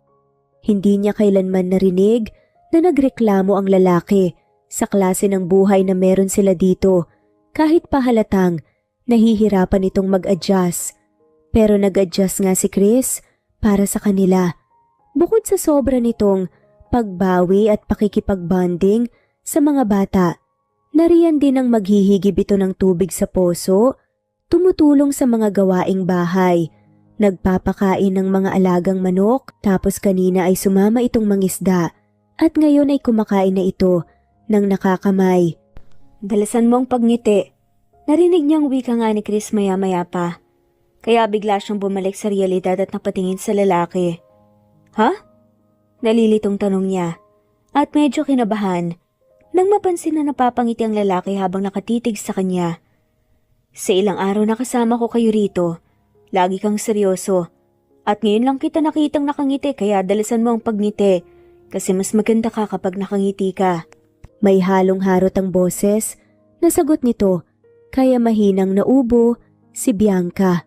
Ang tatay naman niya at ang kambal ay pare-parehong napahagikik dahil doon. Hindi na sumagot si Bianca pero pinilit na lang ulit niya na magseryoso kasi ayaw niyang ipahalata kay Chris na may epekto pa rin ito sa kanya. Kahit pa alam niya sa sarili na ang totoo, ay may epekto pa rin talaga sa kanya ang presensya ng lalaki. Naging mas maayos at magaan pa ang mga sumunod na araw. Mas lalong napalapit ang loob ni Chris sa kambal. Ang kaso ay wala pa ring improvement sa kanilang dalawa ni Bianca kahit pa may mga pagkakataon na siya na ang lumalapit at medyo humaharot dito. Hindi ka makatulog? Mababang boses na tanong nga ni Chris sa kanya isang gabi habang nakaupo siya sa terasa at nagpapahangin. Hindi pa siya nakakasagot ng umupo sa tabi niyang lalaki. Nagpapahangin lang. Maiksing sagot nga niya. Pwede ba tayong mag-usap? Tanong nga ng lalaki. Tungkol saan? Tungkol sa mga nangyari noon. Saglit na natigilan nga si Bianca. Sa narinig at napalunok nga ng laway pero pilit nga siyang umiti sa huli at marahang umiling. Wala na sa akin ang mga nangyari. Wika nga ni Bianca, na tila gusto na nga kaagad putulin na tapusin nga ang topic. Hindi ako naniniwala. Mababang boses na sagot nga ni Chris, kaya napatingin siya rito. Look, mahigit 1 linggo niyo na akong kasama rito pero ilag ka pa rin sa akin. And I get it. Kasi alam ko na kasalanan ko, civil ka naman sa akin. At sobra kong na-appreciate yun sa kabila ng pagkakamali ko sa'yo. Pero kahit hindi mo aminin, alam kong galit ka pa rin sa akin. I know this is long overdue pero gusto kong humingi ng sorry. Napapausang boses na dagdag pa nga nito. Napahinga naman ng malalim si Bianca bago tumango. Siguro nga tama ka. Na kahit lumipas pa ang maraming taon hanggang ngayon, galit pa rin ako. Pero pinipilit kong pakawalan ng galit kasi ako lang ang nabibigatan. Alam ko rin naman kasi na walang patutunguhan to, lalo na hindi naman na natin maibabalik pang nakaraan. Sagot nga niya, hindi mo kailangan pilitin ang sarili mo na patawarin ako. Alam ko ang kasalanan ko sa'yo pero gusto kong malaman mo na sobra akong nagsisisi sa nagawa ko noon. At handa akong maghintay kahit pagano katagal para mapatawad mo ko. At gusto ko ring magpasalamat sa'yo kahit pa alam kong hindi madali para sa'yo. Hindi mo ako ipinagtabuyan at hinayaan mo pa rin akong maging parte ng buhay ng mga bata. Ginawa ko yun para sa mga bata. Ginawa ko lang ang alam kong makakapagpasaya sa kanila. Sagot nga niya kaya marahang tumango ang lalaki. I know, pero nagpapasalamat pa rin ako. Can I ask you a question? Ano yun? Nung nalaman mong buntis ka, kahit ba papaano naisip mong sabihin sa akin ang totoo? Sobrang hina nga ng boses na tanong nito kaya mahinang natawa si Bianca. Ilang beses sumagi sa isip ko na gawin ang bagay na yan. Na bumalik sa Maynila at sabihin sa iyo ang totoo pero hindi ko ginawa. Kasi nung huli tayong nag-usap, halatang desidido ka nang magpakasal at ayoko makagulo sa buhay mo. Alam ko na ayaw mong ma-disappoint ang pamilya mo kaya sa huli, hindi ko na sinabi sa iyo ang totoo. Sagot nga niya tapos napabuntong hininga bago tumingin. Sa kailaliman nga ng gabi, si Chris naman na natiling nakatitig sa magandang mukha ng babae. Ikaw, ayos ka lang ba sa asawa mo na nandito ka? Ang tagal mo na rito. Baka isipin nun niloloko mo siya. Wala akong asawa. I didn't really want to go on that vacation. Si Lolo ang gumastos at saka nagpumilit kaya wala akong nagawa. Pagka-uwi namin sa bakasyon ni Stacy nalaman ko, kinamamang nangyari sa mama mo nalaman ko rin na umalis na kayo ng papa mo. Tinanong ko sila kung saan kayo nagpunta pero hindi rin daw nila alam. Wala ni isa sa amin ang nakakaalam kung taga saan ba talaga kayo bago kayo nagpunta sa Maynila. At nung mga panahong yun sobra akong nahiya sa sarili ko. Kasi sa tagal na naging relasyon natin, yung simpleng bagay na yun na tungkol sa'yo ay hindi ko man lang alam. Saka ako na-realize na sobra akong naging makasarili. Na sarili ko lang lagi ang iniisip ko pero pagdating sa'yo, lagi akong nagkukulang. Ganun pa man wala akong narinig na kahit na anong reklamo. In fact, wala kang ibang ginawa, kundi ang suportahan ako. Kahit nung araw na nalaman mong ikakasal na ako. Alam ko na nasaktan at nagalit ka noon. At pwede mong sabihin sa lahat ang tungkol sa naging relasyon natin. Pero hindi mo ginawa. Pinotektahan mo pa rin ako. Mahabang kwento nga ng lalaki. And so I called off the engagement. Kahit pa alam kong po pwedeng ibigay ni Lolo ang Lim Estates. Sa third cousin ko nagalit si Lolo sa akin. Pero sinabi ko na lang na gusto kong mag-focus sa pag-aaral. But the truth is, sinubukan kitang hanapin kahit pa alam kong nahuli na ako. Kasi nasaktan na kita. Kasi wala ka na. Nung mga panahong kailangan ko ng makakausap at masasandalin, ikaw ang laging nasa tabi ko. Pero ako, nawala ako sa tabi mo. Kasi ang tanga ko. Sobrang laki ng kasalanan at saka pagkukulang ko sa'yo. And after more than 6 years of trying hard to find you, tadhana na pala mismong naghatid sa akin patungo sa'yo.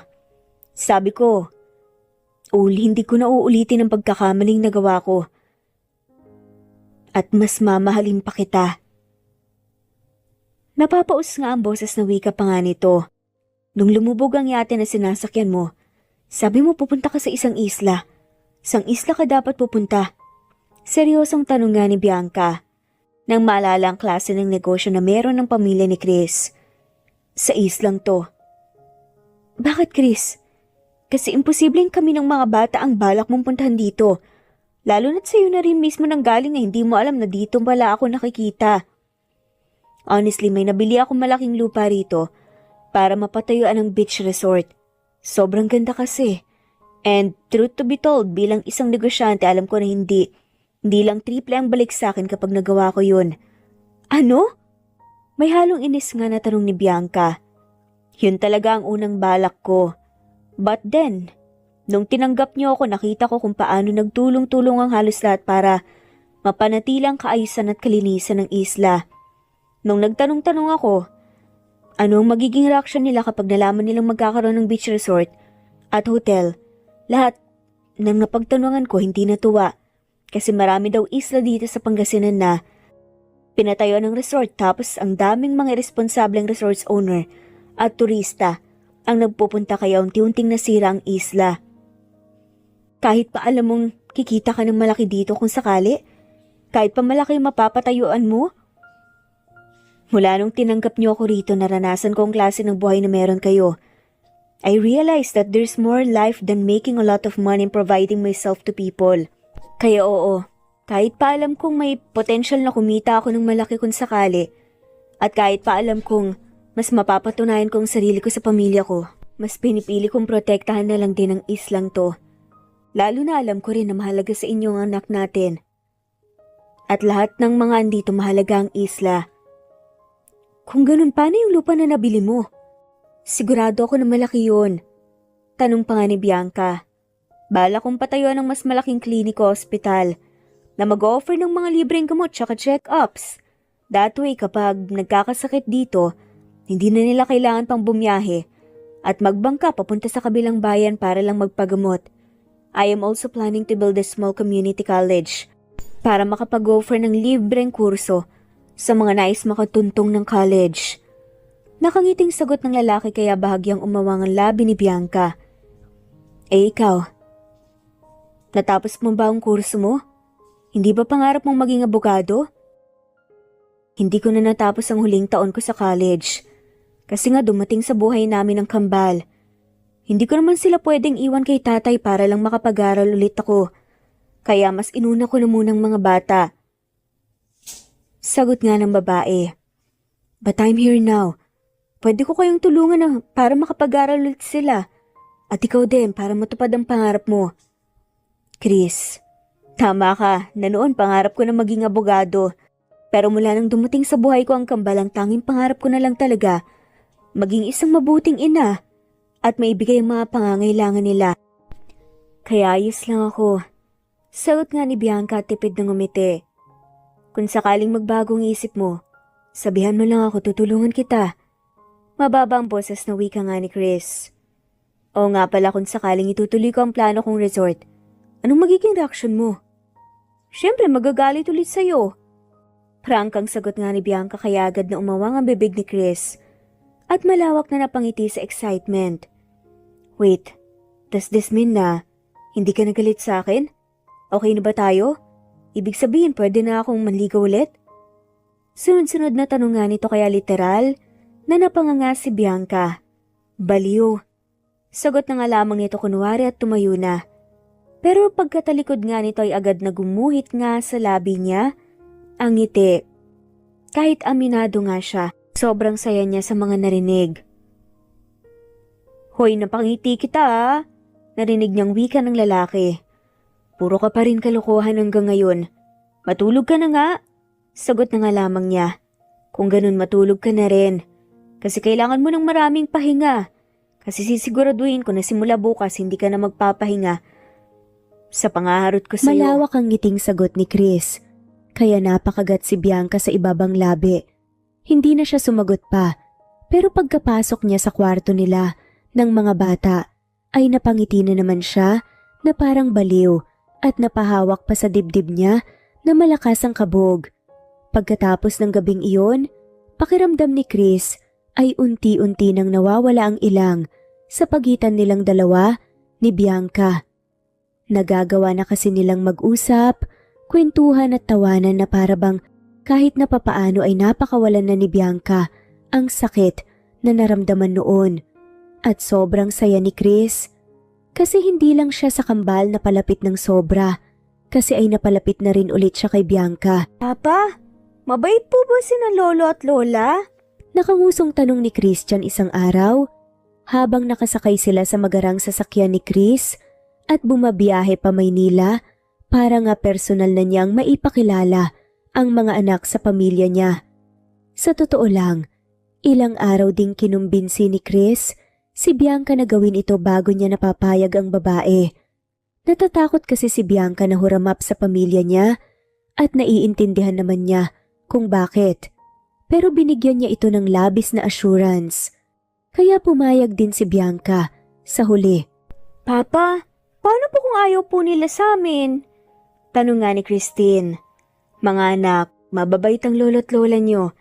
And I'm sure na magugustuhan nila kayo. Nakangiting sagot niya. Paano kung hindi? Wala sa sarili naman niyang saad. Then, it's their loss.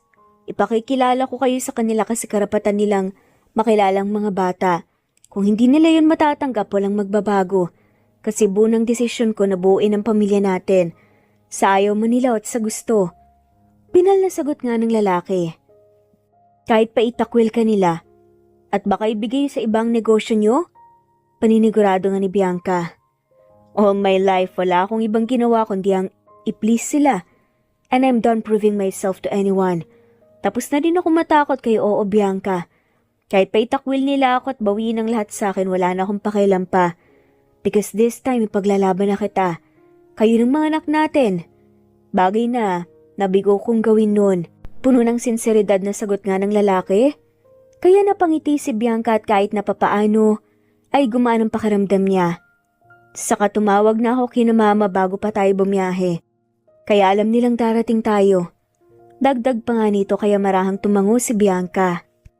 Pagkaraan ng ilan pang oras, ay nakarating na sila sa mansyon ni na Chris. Napalunok nga ng laway si Bianca nang mapansin na tila walang nagbago sa magandang bagay kahit pa maraming taon na ang lumipas. Nang maiparada na ni Chris ang sasakyan sa harap, ay sabay-sabay na silang bumaba doon. Wow, ang ganda po ng bahay, sobrang laki! Malawak ang ngiti at namamanghang wika pa nga ng kambal. Pasok na tayo sa loob?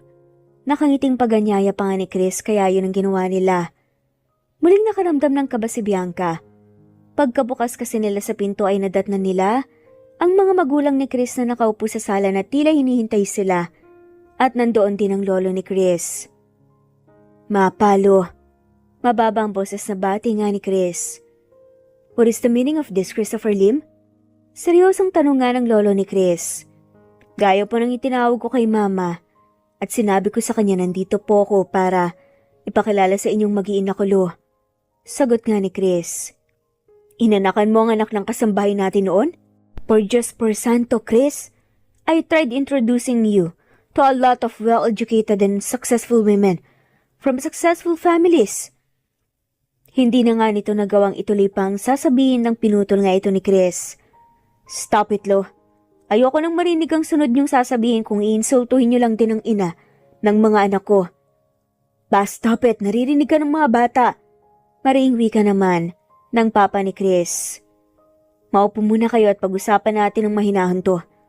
Mababang boses naman ng mama ni Chris na pilit pang ngumiti. No man at unless mangangako kayo na wala ni isa sa inyo ang magbibitaw ng masasakit na salita sa mag-iina ko.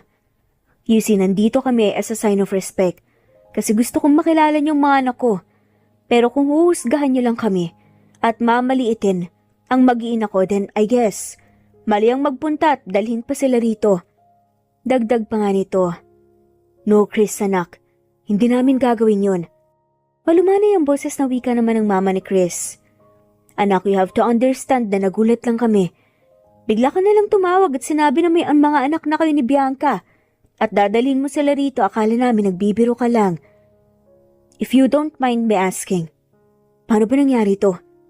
Tanong ng pa nga ng mama ni Chris. Nagsimula po kaming maging magkaibigan. Nung nagtatrabaho sila rito, mama niya.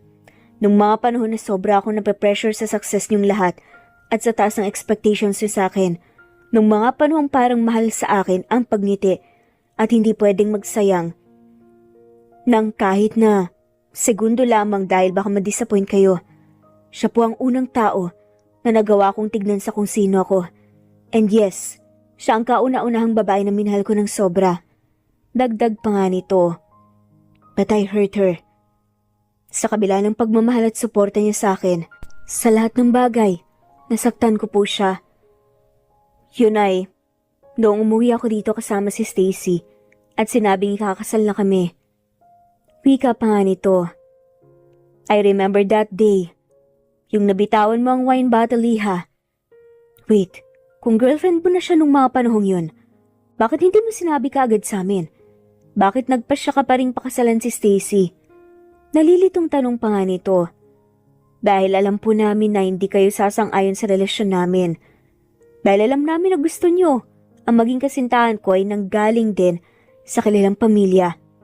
Sagot ni Chris kaya sabay na napasingapang mga magulang niya. Kaya rin nung nalaman mo ang nangyari sa mama niya, nalaman mong umalis na sila ng papa niya, pinutol mo agad ang engagement niyo ni Stacy at sinubukan yung hanapin siya? Hindi dahil gusto mo siyang tulungan kundi dahil, opo, mahal ko siya. Saad nga ni Chris at hanggang ngayon ganin pa rin po. Mahal na mahal ko pa rin po siya. So imagine kung gaano ako kasaya na makita siya ulit at malaman na may mga anak pala kami. Nakangiti pero emosyonal na dagdag pa nga nito. Pero Iha, bakit hindi mo kaagad sinabi sa amin na nagkaanak pala kayo? Tanong nga ng mama ni Chris. Because she wants to protect me. Kahit pa sobra ko siyang nasaktan dahil sa pagiging tanga ko dahil sa natakot na hindi mapunta sa akin ang Lim Estates, pinrotektahan pa rin niya ako. At isipin niyo kung paano siya nahirapan na mag-isang palaki ng 2 bata na walang natanggap na suporta sa akin. Kaya panahon na para bumawi ako. Oh my gosh. Bulong pa nga ng mama ni Chris na napatakip na nga lamang ng bibig. But I won't make the same mistake twice. Kung madidisappoint ko man kayo sa desisyon kong to, ma. Sorry po, pero hindi ko nahahayaang malayo ang mag-iina ko. Papa at lolo, wala na akong pakialam kung kunin at bawin niyo sa akin lahat because Bianca made me realize that there's more to life than just money, success, and proving yourself to other people. Masaya po ako ngayon kasama ang mag-iina ko at alam kong ganun din sila. At hindi ko hahayaan na masira ang kahit na sino. At lalo ng kasiyahan nila. Hindi agad na nakasagot ang mga magulang ni Chris. Pero nakita nila na naluluha rin ang mata ng mga ito habang nakatitig sa kambal na ngayon ay nakatago sa likod ni Chris at tila natatakot. Maya-maya pa ay unang lumuhod ang papa ni Chris at nakangiting naglahad ng kamay sa mga bata. Pwede ko bang mayakap ang mga apo ko? Emosyonal na tanong nga nito. Agad na napangiti si Chris at Bianca sa narinig. Ang kambal naman mabilis na tumakbo palapit sa papa ni Chris para nga mayakap ito. Iha. Mababa ang boses ng wika naman ng mama ni Chris tapos ay naglahad nga ng kamay kay Bianca at ngumiti naman si Bianca bago naglakad palapit at yumakap dito. Noon pa lang alam ko nang espesyal ka. Noon pa lang magana ang loob ko sa'yo. I'm sorry for everything you had to go through alone. Pero sa puntong to marami ka ng karamay. Welcome to the family, Iha. Bulong pa nga nito. Salamat po. Emosyonal na sagot naman ni Bianca. Pagkatapos noon ay sa kambal naman yumakap ang mama ni Chris at ang papa nito ay niyakap din si Bianca. At ilang sandali pa ay sabay-sabay silang napatingin sa lolo ni Chris na tila hinihintay ang gagawin o sasabihin nito. What? Masungit na tanong nga ng matanda. Come on pa, stop being such a baby. Kasi alam namin na sabik ka ring mayakap ang apo mo. Natatawa na biro pa nga ng papa ni Chris. Hindi naman napigilan ng matanda ang pagsilay ng ngiti sa labi. Tapos naglahad nga ng kamay sa kambal, kaya mabilis na lumapit ang mga to sa kanya. Tapos tumingin nga ito kay Bianca. I'm sorry, Iha. Sa lahat ng nasabi ko, nagkamali ako. Kung kailan ako tumanda, saka naman umurong ang aking pag-iisip. Akala ko ginagawa ko lang makabubuti para sa apo ko pero ako pa palang nagpapahirap at saka nagpapakasakit sa inyo. Sana mapatawad mo ko. Wala na ho sa akin ang nangyari, sir. Emosyonal na sagot nga ni Bianca. Lolo Iha, you should start calling me Lolo from now on. Sagot ng matanda. Kaya nakangiting tumango si Bianca. Sobrang naging emosyonal ng araw na yon para sa kanilang lahat, pero magaan din naman sa loob. Maghapon nga ay walang ibang ginawa ang lolo ni Chris at ang mga magulang niya kung hindi ang makipaglaro sa kambal at mas kilalanin ng mga ito. At sobra silang natutuwa sa pagiging bibo ng mga bata. Kinagabihan ay nagpasya silang doon na rin magpalipas ng gabi. Sa sumunod na araw, nang nagpaalam silang aalis na para makauwi sa isla, ay nagreklamo pa ang lolo at mga magulang ni Chris kasi ay ayaw pa nilang mawalay sa mga apo. Pero nangako naman sina Chris at Bianca na dadalasan nila ang pagpasyal sa mga ito. Sa mga sumunod na araw ay nagpatuloy pa rin naman si Chris sa panliligaw kay Bianca, na kahit pa busy ito sa negosyo at sa dami ng trabahong kailangang gawin, ay hindi ito nawawalan ng oras para sa mga bata at oras para harutin siya. Pagkalipas lang ng ilang linggo, ay tuluyan na nga niyang natanggap ang matamis na oo ng babae. Dahil doon, hindi na siya nag-aksaya ng panahon na ayaing magpakasal ang babae, na malugod naman nitong tinanggap. Hindi magarbo at mala fairy tale ang proposal, pero puno naman yon ng pagmamahal at sinseridad. Lalo na't nag-propose si Chris kay Bianca sa harap mismo ng puntod ng nanay ng babae, kung saan nangako ito na aalagaan at mamahalin ng sobra si Bianca at hindi na ulit kailanman sasaktan pa. Pagkatapos ng mahigit 2 buwang preparasyon, ay nag-isang dibdib na nga sila sa wakas. Tuwang-tuwa nga ang lahat, lalo na ang pamilya nila, at napagpasyahan nilang isagawa ang kasal sa mismong isla. Simple lang ang naging kasal, mga pamilya, kamag-anak at malalapit na kaibigan lang ang kasama nila. Pero napuno naman iyon ng labis na saya at pagmamahal. Tapos ay napagpasyahan ni Chris na sa isla na manirahan kasama ang mag-iina, kung saan ipinaayos nito ang bahay para mas maging komportable sila at para may matuluyan din ang pamilya niya sa tuwing pinapasyalan sila ng mga ito. Bumabiyahe na lang siya pa Maynila kapag may mga importante talaga na kailangang gawin.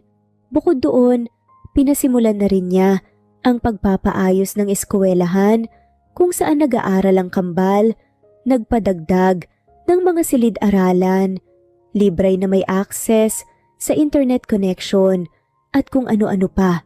Pinasumulan na rin niya ang pagpapatayo ng ospital na magbibigay ng libreng gamot at serbisyo sa mga taga-isla, maging ang pagpapatayo ng community college doon na magbibigay ng libreng edukasyon.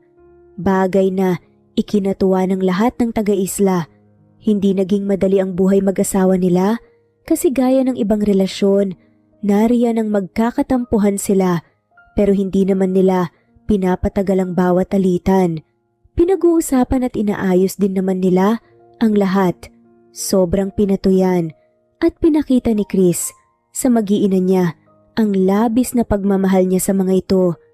Alam ni na Bianca at Chris na hindi pa dito nagtatapos ang kwento nila. Bagkus ay ito pa lang ang totoong simula. Alam din nila na marami pa silang mga pagsubok na haharaping magkasama. Pero basta hawak nila ang kamay ng isa't isa, alam nila na wala silang hindi malalampasan.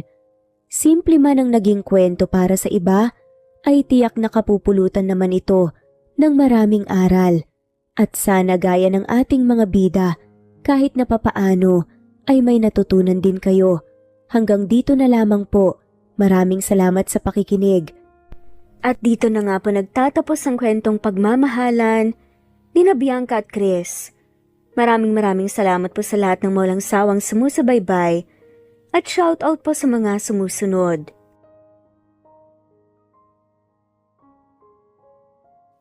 Presbyteros Rose, Maria Evangelista, Eli Evangelista Anderson, Marisa de los Reyes of Saudi Arabia, Conchita Alos Rage, Ana Flor Saico, Christian Fidelino, Judith Castro, Beth Sardina, Jelly Tampos, Fatma Mansul, Senenor Zame, Flor Cabrera of Santa Rosa Laguna, Liliano Bebe, Ostonalito Elvi Candontol, Ellie, Romana Gorospe, Marilyn Sasaki of Japan, Flordet, Elizabeth, Tena, Rad TV of Hong Kong, Jean the Best of UK, Nizar Sams, Annie Hoson, Ellie Bitasolo, Marilyn San Jose, Imelda Fortes of Calamba City, Violeta Irgarin of Kamsur, Flordet, Jessica Vargas, Jingjing, Rosa Franca Abelian of Cebu, Wendy Goth of Japan, Teresita Schmid, Theodora Gamit, Rebecca Tezuka of Japan, Nori, Baylin, Margie Angon of Maragondon, Batang Ibunan, Marilu Gulmatico, Leda Dapito, Geraldine Ana Victoria Linley of Macau, Marites Nitura, Reynante Salamania, Pasita Eliazar, Jingjing Nazareno, Gina Monge, Rosemary Vasquez, Mercy Villantes, Freda Reyes, Teresita Loida Gabas, Christian Fidelino, Ellie, Wilma Dargantes, Teresita de los Santos, Teodora Gamit, Rosemary, Romana, Leonisa, Kidim, Jean Debes, Eddie Codillian of Winnipeg, Canada, Flor, Ellie, Emily, Elila, Merlin, Leonisa Azotes, M. Season Vlog, Princess Rocker, Emma Gura, Flora Pasita Eliazar of Ontario, Canada, Ellie Bitasolo of Milan, Italy, Carmencita Falcon, Rayland Pudadera, Marilu Gulmatico, Imelda, Liliano, Senen, Fatma Mansul, Teodora Gamit, Mercy, Evangeline Zamora, Chabidal, Kinciano Obas, Charlene Cartilla, Sofia Moore, Dumlao of Santiago City, Andrea Taga, Teodoro Roliuki, Ligaya Calvo, Maria Teresa Rosende Corpin, Ida Rojas, Stephanie Arroyo, Kidim, Bonifacio Quinzon, D.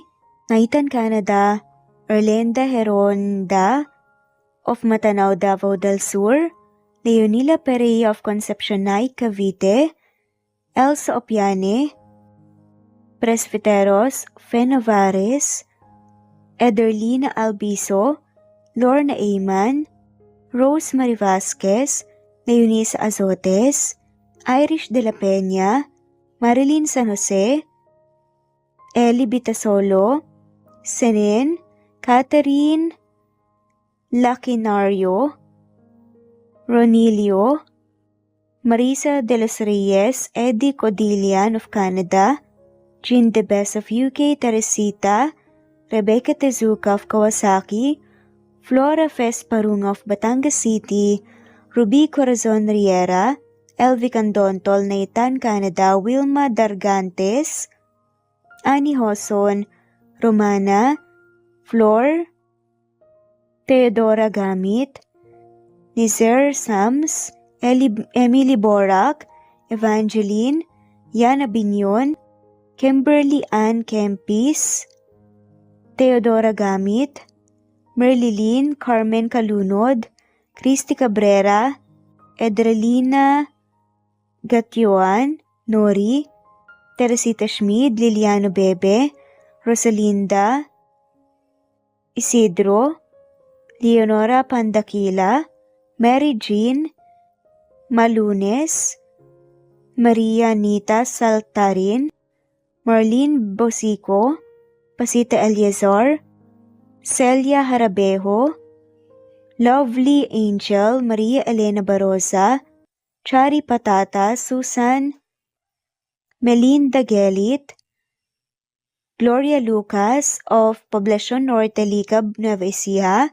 Francis Pilapil from Binganonan, Rizal, Ruby Corazon, Chabidal, Mary Joy Sabaresa, Lebuna Arnel, Angie, Reder, Kinciano Ebas, Lucia Baldo, Ara Adhani, Yamasuka, Evangeline Bautista, Mary Joy, Rodrigo Valerio of Balanga City, Bataan, Rosal, Rosalie, Ana Flor Saico, Carlo Gayorgor, Jelly Tampos, Rosemary Vasquez Presbyteros Rose, Eli Evangelista Anderson, Fe Navares, Ostonalito Catherine, Ara Adhani, Jean Debes of UK, Lily Sales, Rose Mebukadon of Saudi Arabia,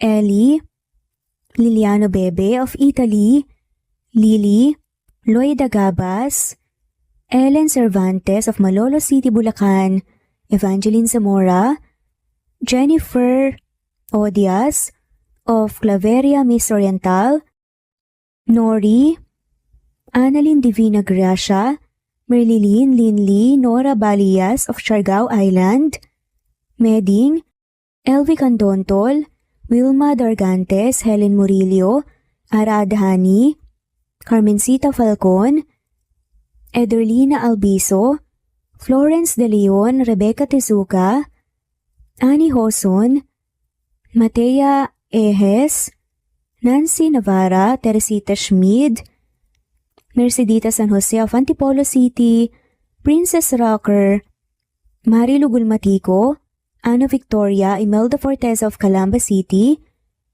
Jan Lulete, Batang Ibunan, Pinay, Elsa Kimura, Fatima, Eli Ramirez of Caloocan, Liliano, Saida, Flordet, Helen Murillo, Jelly Tampos, Senen Orzame, Elaila, Leonisa Azotes of Bacolod City, Pasita Eliazar, Romana Gorospe, Flor Cabrera of Laguna, Carmencita Falcon, Ronilio, Conchita Alcos, Rosemary Vasquez, Eli Bitasolo of Milan, Italy, Marilyn San Jose, Fe Navares, Annie Hoson, Evangeline Zamora, Imelda Taay, Charlene Cartilia, Julieta Hermosura, Elvi Candontol, Teresita Schmid,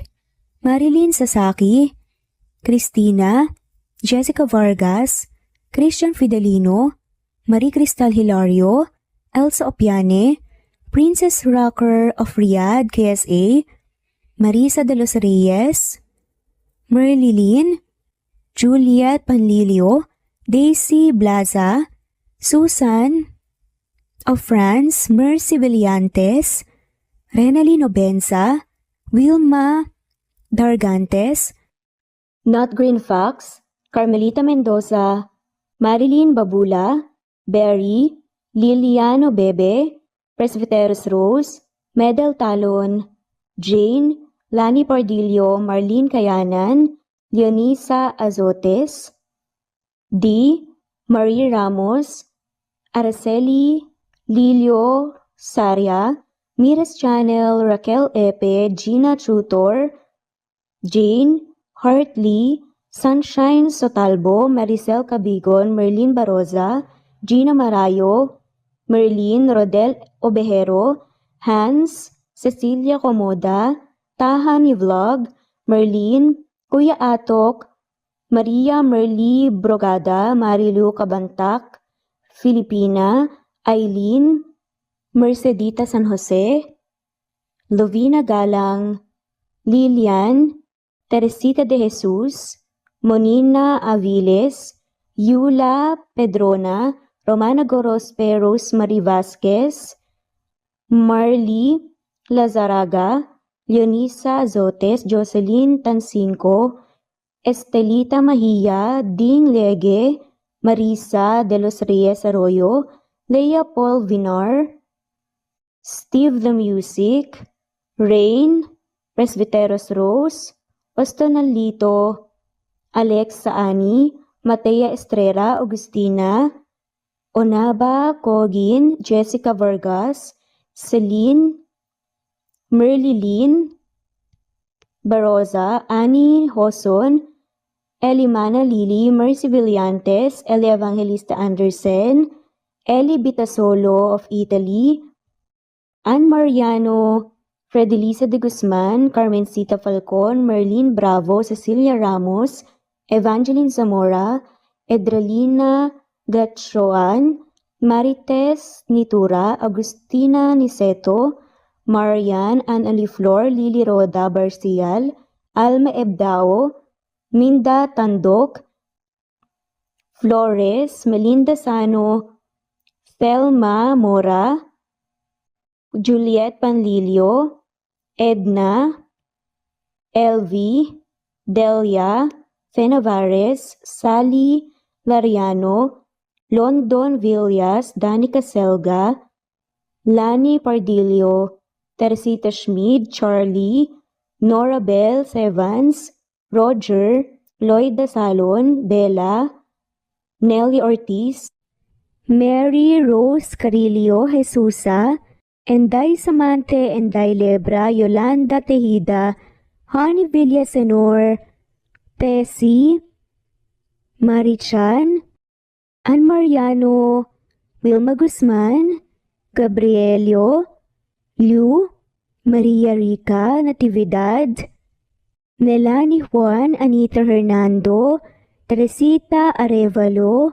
Raquel Magno, Carmencita Falcon, Flordet, Nat Greenfax, Luz Templo Nuevo, Teresita Schmid, Flor Cabrera, Virginia Salazar, Luz Templo Nuevo, Leia, Madeline Tagle, Wilma Villafuerte, Isaac Ablon, Menchita de Belen, Federico, Mercy Edrosolo, Fe, Adamson Machas, Quinciano Ebas, Eli Ramirez Elizabeth Gilas, Arem Ruhi, Julius Edna Romero, Charlie Angelina Samia, Emma Gadiano, Rosemary Vasquez, Lisa, Estelita Mahia, Elvi Candontol, Corazon Danke of University of Eastern Philippines University, Teresita, Neil Bacolor, Evangeline Zamora, Charlie Jane Clemente, Susan Upaga, Susan Rodrigo, Fred Deliza de Guzman, Juby Hernandez, Helen Murillo, Edarlina Fahil, Rosie, Juliet Kaday, Kuya Atok, Betty Losnong, Crescen, Susana, Tessie, Rumbawa, Lovina Galang, Aida Jurado, Emily Kinlog, Mirna Hamero, Liz Berito, Gabrielio, Juan Spotify, Imelda Fortes of Columbus City, Larry Malapaya, Dance, Remy's Life Official, Ellie Evangelist Anderson, At shoutout na rin po sa lahat na mawalang sawang sumusubaybay. Sa mga gusto pong magpa-shoutout, i-comment lamang po ang inyong pangalan at kung tigisan po kayo para ma-shoutout kayo sa next video. Thanks for listening. Muli ito ang Cat Amazing Stories. God bless everyone.